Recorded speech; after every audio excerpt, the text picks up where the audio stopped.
Takže já vás vítám u mě na dílně v našem krásném kravíně. Já jsem Karel, tohle je Petr. A rozhodli jsme se, že budeme natáčet sérii videí o tom, jak jsme začali s driftem, o tom, na čem jezdíme nebo na čem se jezdí, o stavbách a celkově.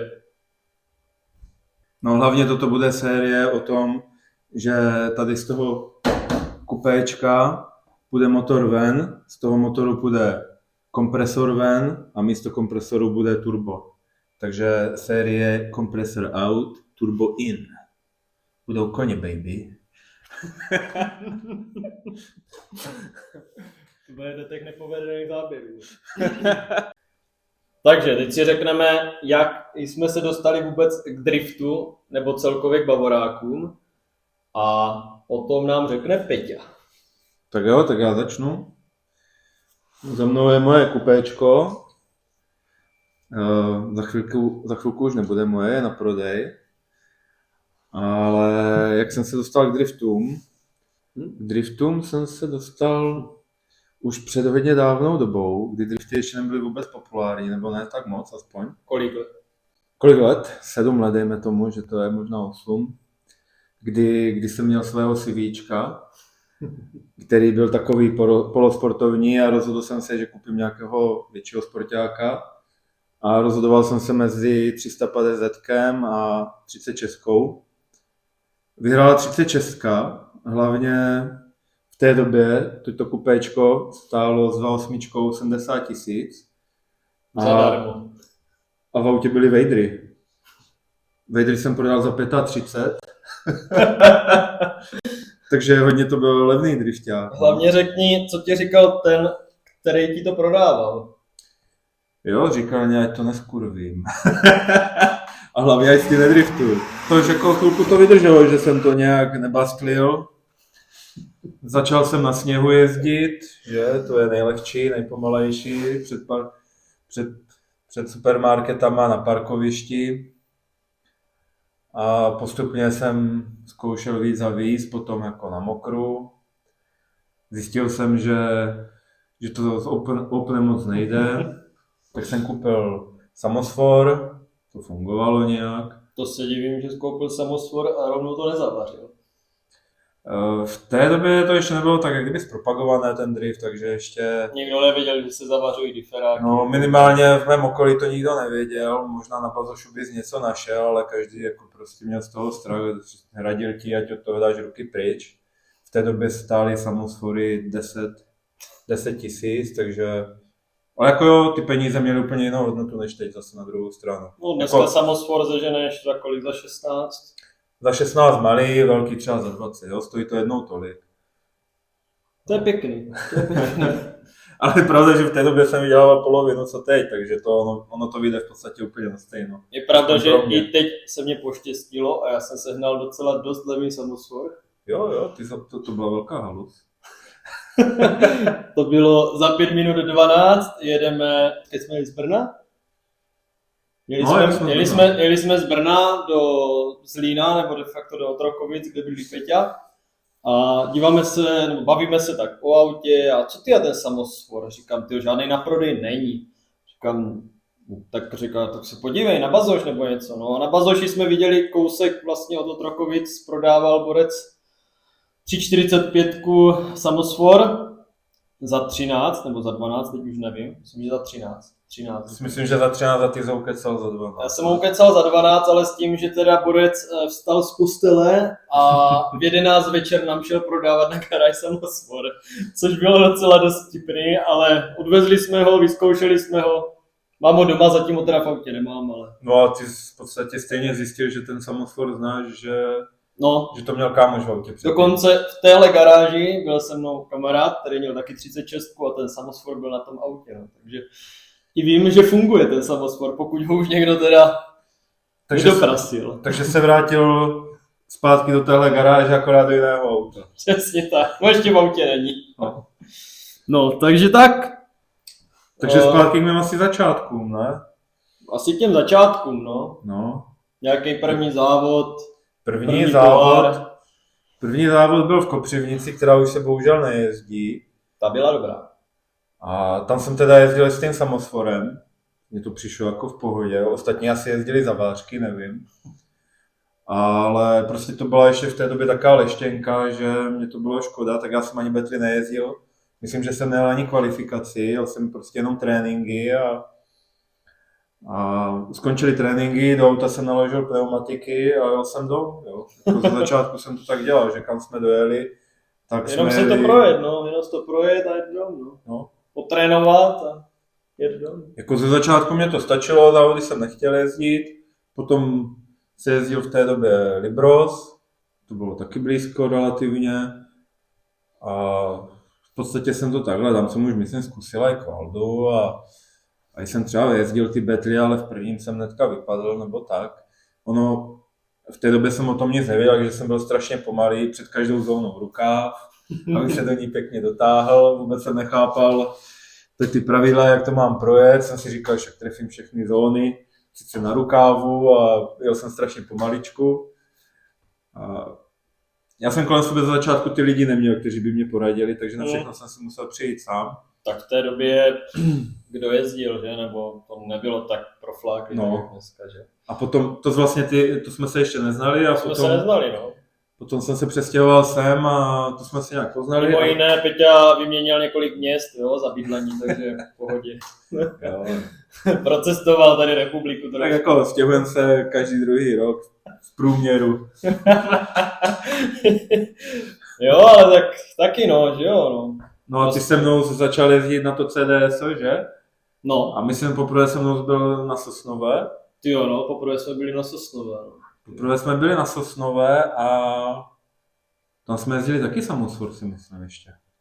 Jezdili jsme samosvor, ale nebyli koně teda, no. Chyběli tam koně, protože ty dráhy, ta dráha celkově je dlouhá, prostě i pročkaři, co jezdí, tak tam s tím mají problém.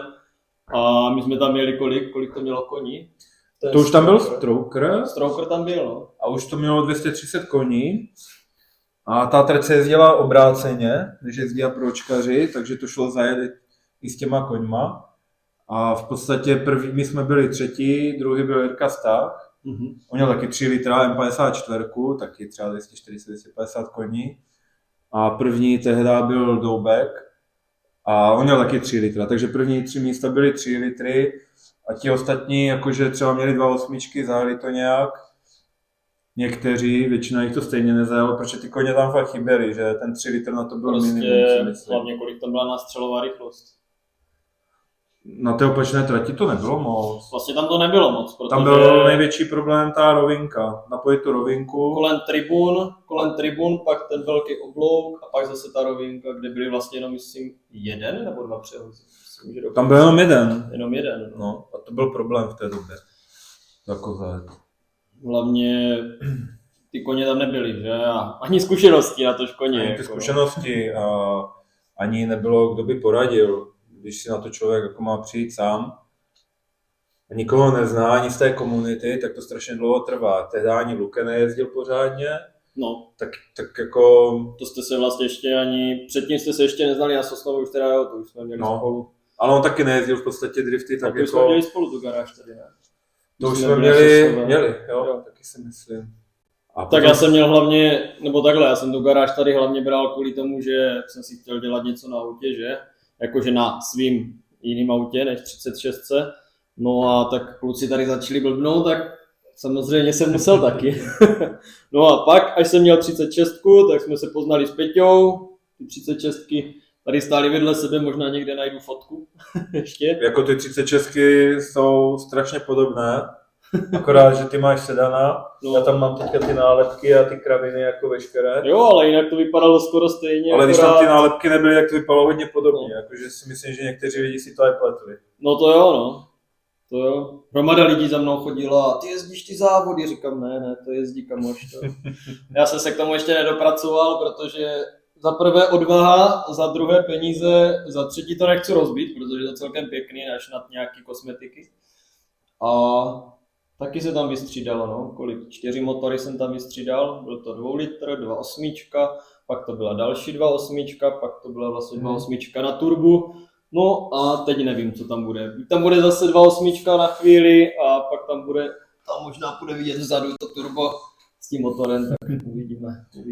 No, ty Třeba se dopracuji i na ty závody, no. Já už jsem měl jako koně na závody mám, ale prostě zatím se mi do toho moc nechce, no. A není to jenom o koňách. Je to o rukách, hlavně je to o rukách, prostě o zkušenostech, hodně zkušenostech, což víme i u tebe. Je to hodně o tom nastavení toho auta, jako je to o těch rukách, ale třeba jak my jsme vyladili poslední dobou to auto, tak ono se chová úplně jináč, než když my jsme začínali, jo. Nepočítám jenom ten diferenciál, ale celkově ten podvozek. Jo, geometrie, prostě zbíhavosti kol a různě. Hlavně zkušenosti Peťa nabral, tento rok nabral mega zkušenosti, co se týče betlů, úplně dveře na dveře a tak, jako fakt super, jako jsem úplně za něho rád. Doufám, že se někdy do toho taky dostanu, ale furt zvažuji, jestli tu moji 36 ničit na drifty, anebo pořídit nějakou 36, co prostě bude na drifty. Jako líbí se mi i kupé, ale já bych šel do toho sedana. Jednou sedan, vždycky sedan. No. Hlavně můžete vozit 5 lidí. Když dáte dozadu ještě sedačky, tak můžete vozit 5 lidí.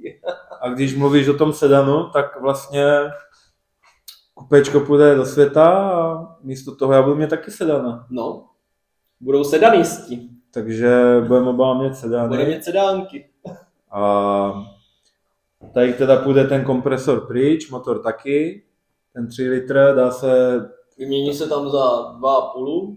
Dá se tam 2,5 a v podstatě tak se to prodá. No a poléčí se, tady to vypadá a prodá. Přesně, musí se to udělat, ať to vypadá, že jo, protože... No a když teďka odskočím, zmínil sedana, co tam bude, nebo co to má být za sedana? Sedan? Sedan, jaký to bude? Bude to sedan s tím motorem, s tím 3 litrem, akorát místo kompresoru bude turbo a o tom v podstatě bude celá tahle série videí, jak to budeme swapovat a stavět. Jo, nebude to asi... základ tam už je, že? Tak, nebude to asi jenom o motoru, ale bude to hlavně o motoru, že? Protože jsme koupili od Jardy Neplecha kaskli, která byla předtím Sankova a ta je vyrámovaná a Jarda na tom udělal taky kopu práce, takže je tam chladič vzadu, je tam celá palivová soustava, elektrika překopaná, firewall.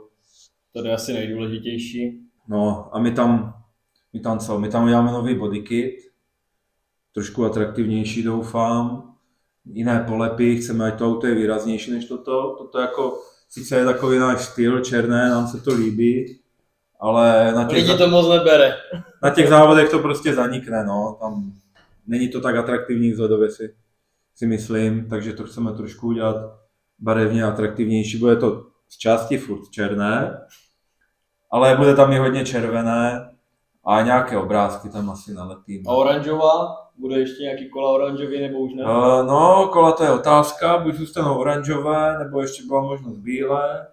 Bílé by byly taky hezké, to krásně vynikne. No.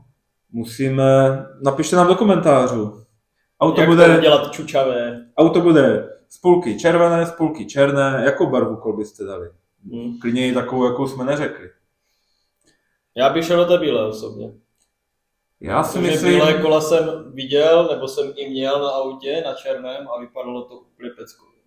Bílé kola se mi taky líbí a myslím si, že ty oranžové u té červené zaniknou. Už se nehodí moc, spíš se nehodí. K té červené. No, k té červené, no.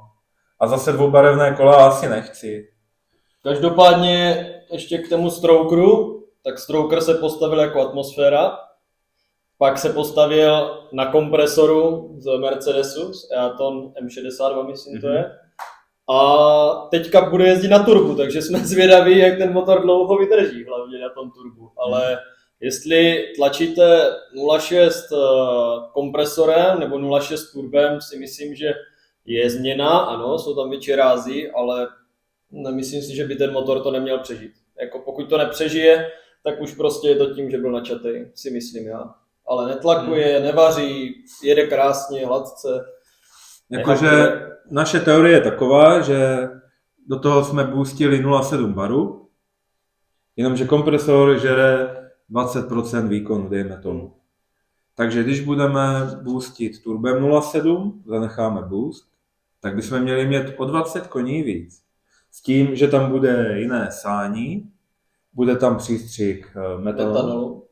Takže doufám, že tam bude víc jak 20%. Kolik typujete Stroker 3 litr na turbu GT30 koní? My plánujeme přes 400, takže možná uděláme i nějakou soutěž o Mikinu. No, to bychom mohli. Nějakou soutěž o Mikču, o tom, kolik koní a kdo trefí prostě klasicky koně, tak od nás dostane Mikinu. Budete mít Mikču zdarma. A dám vám nápovědu velikou. Stroker bez kompresoru měl 227 koní. Teď tam dáme jiné sání a bude tam výfukovávačka 240, sac je už teďka 240, takže ta tam zůstane a 0,7 boost. Teoreticky jako plus ten metanol. Teoreticky ono to jde jakože nějakým výpočtem se k tomu výsledku jakože dostat, plus minus pár koní. Tak schválně, třeba to někdo spočítá, nebo někdo to tipne. A... Ještě taková vsuvka, abyste věděli, co je metanol. Je to vlastně přístřih do sání, který chladí vlastně detonace.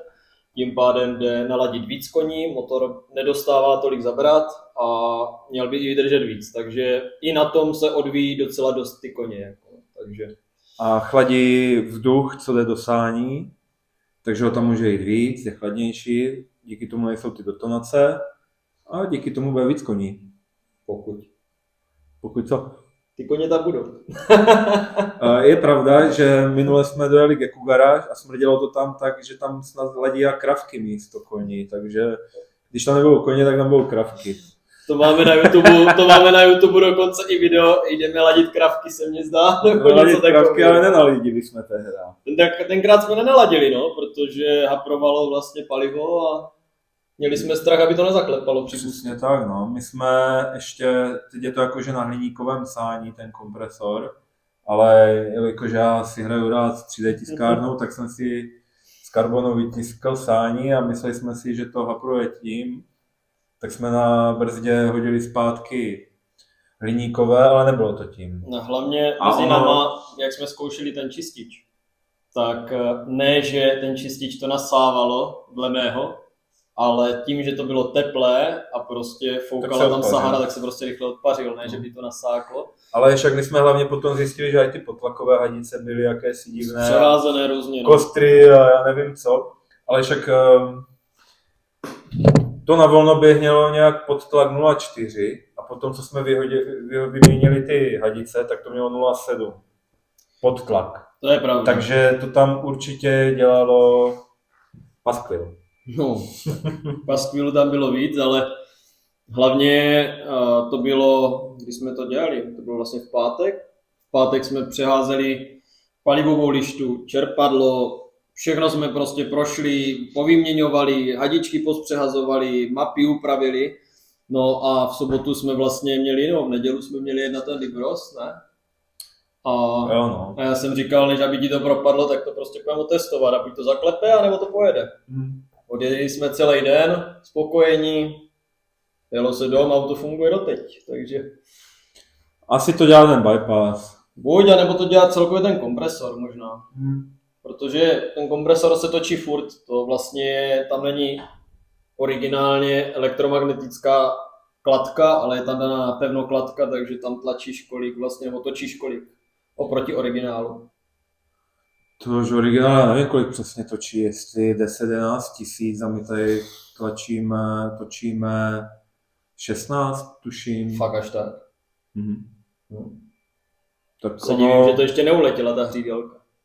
Ona není zrovna tlustá, ta hřídělka má tak 12 mm jako na ten kompresor. Tak originálně ten kompresor je na 2.3, my to pustíme do 3 litra, tak to nemůže být tak, jak to bylo sériově, že? Navíc ale funkčně všichni ví, jak to jezdilo, celá sádka Events vlastně nás poznali díky kompresoru, protože mu to ječí Takže prostě si to tam hodně lidí oblíbilo to auto, i nás si oblíbili, což jako my si taky, jako jsme rádi, že si nás oblíbili a my je máme taky rádi, nemohl jsem se vykoktat. Zdravíme Sádku. Takže Sádko, čus! A uvidíme, no. Určitě jako půjdeme tam otestovat, ne, nový auto. Asi jo, protože trať je dobrá. V Česku to možná zase všetci neznají, na Slovensku to zná asi víc lidí, ale trať je jakože v pohodě, pro začátečníky bych řekl a na trénink. Vlastně člověk tam na tréní betlí nikde tak jináč, ne na tréní. To ne, no. To natrénoval hlavně tam. Celkově, jakože, když jsem řekl pro začátečníky, tak jsem to myslel tím, jakože je bezpečná ta trať, jo. Že tam se nejezdí nikde na zdí. Jsou tam jenom kužely, jsou tam gumy v zatáčce, ale jako celá trať je postavená z kuželů. Vlastně. Přesně, je tam jedna zatáčka, kde se jede trošku na pneumatiky, ale kde je fakt a na obrubník. Na obrubník, ale kde je úplně začátečník, tak tam prostě nemusí jet, že jo? Nebo si dá prostě nevěří. Větší mezeru. No. Ale těch tréninků je tam úplně jakože šíleně moc. Jako, jak říkal Kája, tento rok mě dal prostě víc než těch předchozích 5. Vlastně celá Sádka Evence si, kromě jednoho závodu, když byla dovolená, tak se jela, že? No. A místo vlastně jedné Sádky jsme šli na Babu, Pezinskou. Jo. Ale jako na Babě taky super, vyhrál z první místo vlastně celkově, to je vlastně celá jeho kariéra, první místo bylo na Pezinské Babě. No. To bylo první místo. První místo, no.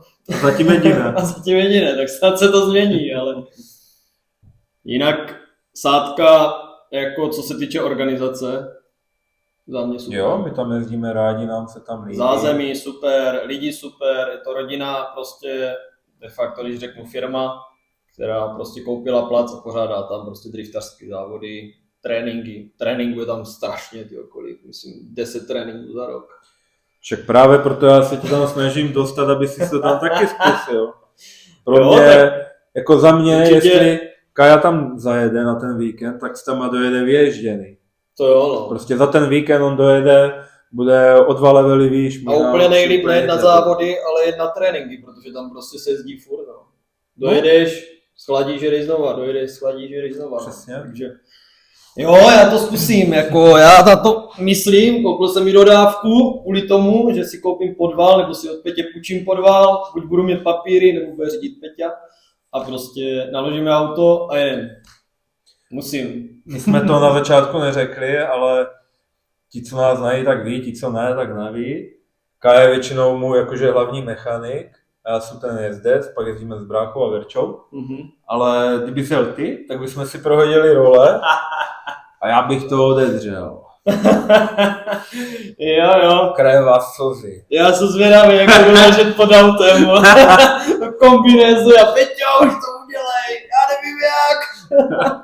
Ne, jako mě to baví, celkově ty drifty mě baví, začaly mě bavit už tady před 7 rokama, myslím. No, tyjo, možná už 7 let to je. 5 je to určitě. Jako 5 let mám bávo, vlastně to ještě ani furt bokem, úplně začínali, si pamatuju, že měli první 2.36, 2,5 a já jsem z toho byl úplně hotovej a říkám, tak to musím mít taky. No a vlastně takhle to začalo postupně, koupil jsem 36, začal zase si ji upravovat, stavět, de facto všechno, co jsem na ní dělal, jsem dělal sám. Samozřejmě mě někdo poradil, nebo Luke mě poradil, nebo prostě jsme si poradili navzájem. Ale jako turbo jako takový jsem si stavěl úplně celý sám, protože jsem to měl odkoukaný vlastně od Lukeho, kterým jsem tam taky pomáhal stavět nějaký turba. A jak dlouho máš to turbo? Turbo mám, teď jsem mi ukázal někde příběh, že turbo tam je 2 roky. Je tam ten 0,4 na svodech dolů, vlastně turbo je dole. Údajně je to lepší skrz chlazení, protože vlastně pod kapotou se strašně jako zahřívá. A tím, že jedete, tak prostě ten vzduch ze spodu prostě to chladí. Ale jako jediný, myslím si, že spíš než turbo, tak si myslím spíš, že motor je takový jako na vážkách, ale dostávalo to docela bídu, omezovače, střílení, tady jsme stříleli snad půl hodiny z výfuku a jezdí to furt a myslím si, že ještě dlouho jezdit bude. Budu to prodávat, buď celou zástavbu, motor s turbem, s vedením, s výfukem, s jednotkou, prostě takhle si to vezmete, takhle to dáte do druhého sedana a jezdíte na turbu. úplně easy. De facto ještě můžu pomoct to tam naswapovat. A nebo teda prodám jenom půlku, motor si nechám. Říkal jsi, za kolik to budeš prodávat? No, možností bylo hodně a když vidím dnešní ceny jako motoru celkově, tak prostě motor 2.8, někdo to řekne, že to je blbost, ale většinou zástavba 2.8 s elektrikou, se sáním, mám tam ještě M50, který dneska stojí 6-7 tisíc, tak si myslím, že jenom za motor můžu chtít 40, jsou tam nový rozvody a já osobně za 80 bych prodal celý swap a za 40 prostě půlku s tím, že pomůžu to namontovat buď do auta, nebo prostě na motor a do auta. To mi problém asi nedělá, takže uvidíme. Buď se to prodá, nebo se to neprodá, ale asi bych byl radši, kdybych si motor nechal do zálohy, protože tam to je další 2.8 a kdyby náhodou zaklepala, tak potřebuji náhradní motor a za 40 to kupovat nebudu. A jako ještě k té ceně, já si myslím, že je to super cena. Jakože ten motor, to je cena prostě, jak se to pohybuje, jo. Ale ta turbozástavba, my jsme to i počítali, někdo řekne, že to postaví za 50 tisíc. Co za 50? Za 40. Za 40 tisíc. Ty to prodáš za 40 tisíc, někdo řekne, že to postaví za 50. Já se teďka chystám na tu turbostavbu, nebude to úplně topka, nebude to úplně shit, ale počítám s tím, že mě to bude stát 100 litrů a nepočítám jednotku ani ladění. Takže když někdo řekne, že to udělá za pade, vůbec si nedokážu představit, z jakých dílů to bude dělat, protože už tak já použiju čínské turbo, pak tam budou nějaké čínské fitinky a to do. Jasně, a pak něco v miku, ale jako strašně moc věcí z Číny a když to někdo udělá celé z Číny, tak on se zase o tolik níž nedostane. Jako když spočítám, když někdo řekne 40 je moc, nebo mě řekne, že 40 je moc, tak za 40, když to řeknu blbě, výfuk mě stál 5,5-6 tisíc, jenom výfuk mě stál. Jo. Širokopásmová lambda, která je v něm, stojí 3,5 tisíce, turbo, custom úpravy, prostě různě tady popohybovat, mám tam interní Westgate, takže prostě vyrobit vlastně de facto místo, kde bude podtlaková baňka, upravit nasávací část, která je vlastně tady, celkově vedení, trubky, hadice, spony, kuler, jako když to řeknu fakt blbě, tak prostě já si myslím, jo a střiky, protože se tam musí dát ještě jiný střiky do toho motoru. Určitě. Dávají se tam ty zelené Bosche většinou, 440.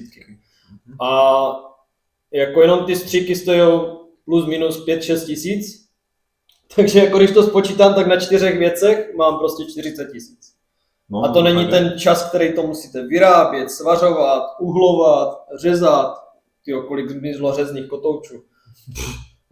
20, jo. Teďka to musíte vyčistit, když to vaříte COčkem, což my tady vaříme prostě low budget COčkem. Kuličky, aby tam nebyly kuličky, protože jak se dostane kulička, dostane se tady do vrtule, rozseká to tu vrtulu a turbo je na vyhození. A já jsem to teda osobně čistil asi 2 hodiny, štěrkal jsem tam prostě s matičkama, vyplachoval jsem to doma ve vaní, teplou vodou, studenou vodou, aby se to prostě fakt všechno vypláchlo.